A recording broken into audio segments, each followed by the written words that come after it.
$35. Addition to that, the promise gift from Councilman Levin for $3,500 that were in the draft from 2013 that we're in the process of filling the paperwork out. And we applied for 2 GWAPP grants that we're waiting to hear from. One, both in the amount of $25,000, one for our website, and the other one to fund GWAPP-sponsored environmental symposiums and workshops. I believe one of the announcements was 12,000. I'm sorry, this is the second one. 25,000 is the first one, 25,000. Trina, can you speak up a little bit? It's what the year is. Great, and committee reports, Christine? Well, at this point, we are working on one thing, which is the idea of the boathouse.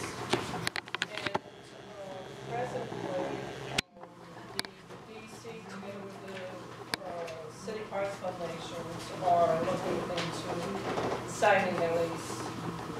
And that's the scope of it. Okay. Now these are committee reports. Okay, can I do that? Yeah, you can do at the end After we finish. Right. The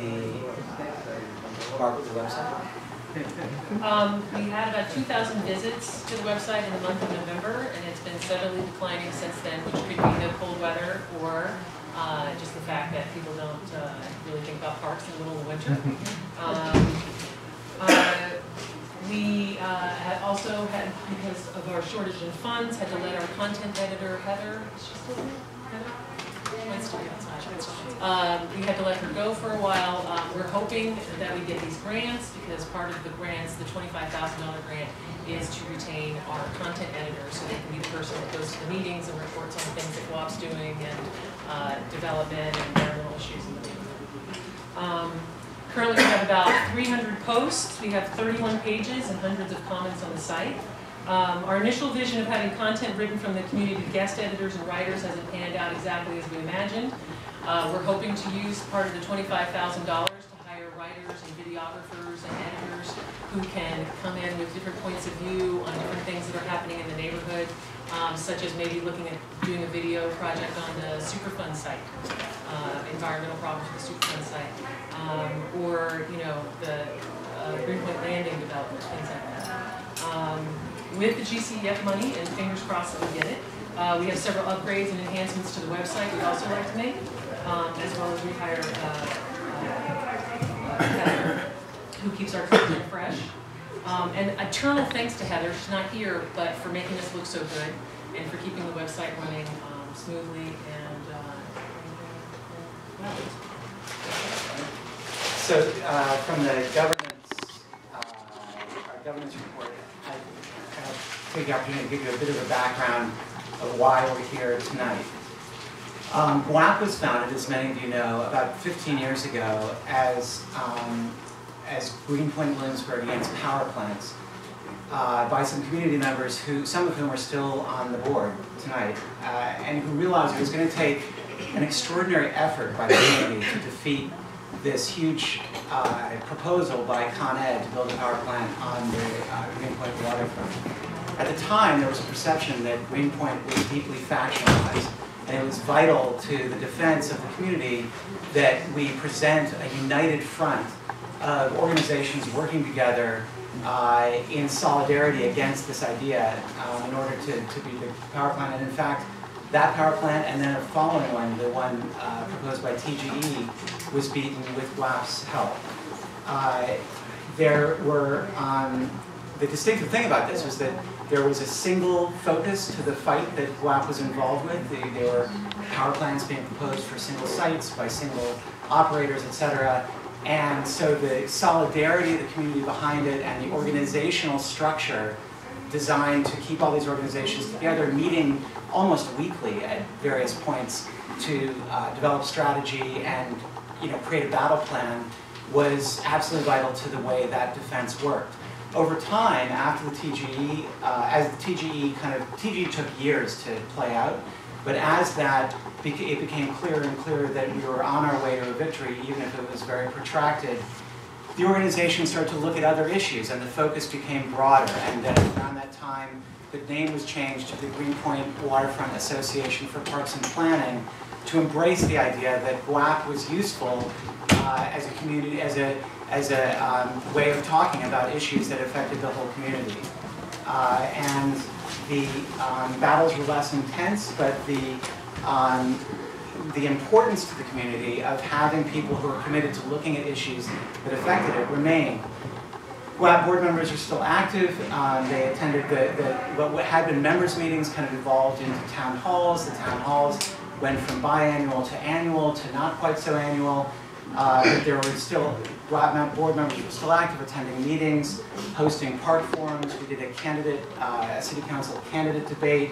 We had rallies to open street ends that were closed illegally, and most recently a forum to help the community get their heads around the ULURP issues that we confronted with the latest round of development at the mouth of the creek.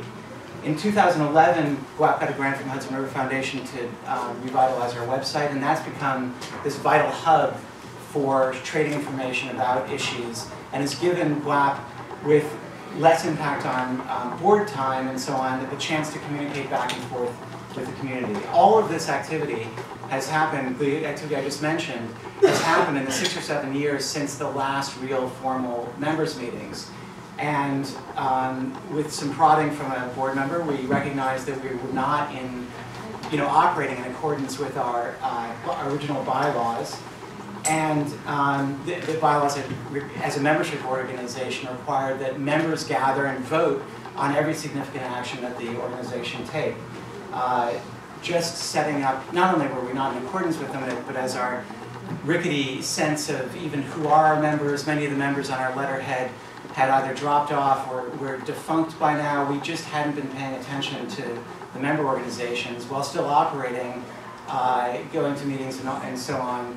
And we realized that that had to change. And the proposal that we're making to amend the bylaws to not be a membership organization anymore, but to become a non-membership organization with a board that is volunteer, as it always has been, looking for fresh volunteers and so on, still communicating with the community through forums, the website, and all the other vehicles that we've been using, is we feel is an effective way to continue GWAPP's, what we think is important work in the community, and puts us in line with other organizations like the Newtown Creek Alliance and NAG that also have that structure, and makes it much more, the process, as you can see, or as you can imagine, just pulling together a quorum for tonight's meeting took an extraordinary amount of work, and distracts from the precious time the board members have, the volunteers have, to focus on community issues. So with that, we hope that we hope that GWAPP can continue to be a group of committed volunteers who are staying on top of issues that affect parks and open space and environmental issues in the community, and that a non-membership amended bylaws will help us do that more effectively. As Rich is going to explain after the vote, we have a plan to transition so that we're going to refresh the board with new members so that there's a sense of new blood coming in and a greater sense of participation from the community so that we can get new voices and faces to participate with GWAPP. We've been, almost every member of GWAPP has been on for at least 6 years, so that's too long for a healthy board and organization. And with that, we're going to open up the special order of the agenda, which is the, and as I said, once a motion is on the floor and seconded, we can have debate. 2 minutes per speaker, please, and keep it on topic so that we can get through this. Let's lay out all the sides of this, and then we'll take a vote. Okay.